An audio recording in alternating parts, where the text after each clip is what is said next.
Isang kaalyado ni dating Venezuelan leader Nicolas Maduro ang na-deport sa US kung saan nahaharap siya sa isang criminal prosecution.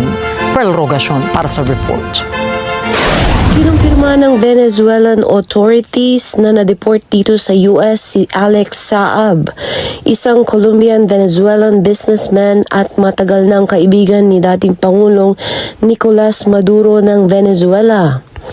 Inaresto noong Pebrero sa Caracas ang 54 na taong gulang na si Saab. Ito ay nang magsagawa ng isang joint operation ang US at Venezuelan authorities. Hudyat ng sumusulong na kooperasyon sa pagitan ng dalawang bansa sa ilalim ng pamumuno ni Interim President Delcy Rodriguez. Naunang idetena na sa Cape Verde noong 2020 na malagi si Saab sa US sa kasong bribery. Pinagkalooban siya ng clemency noong 2023 kapalit ng pagpapalaya sa American detainees.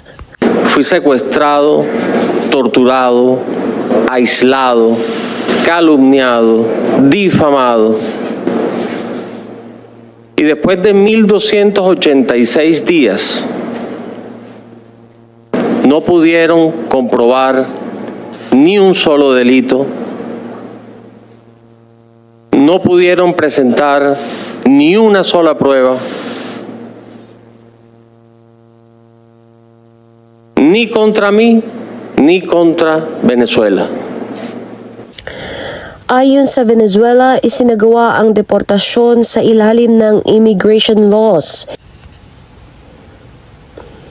Ito ay sa harap ng posibilidad na makapagbibigay si Saab sa US ng impormasyon para palakasin ang kaso laban kay Maduro.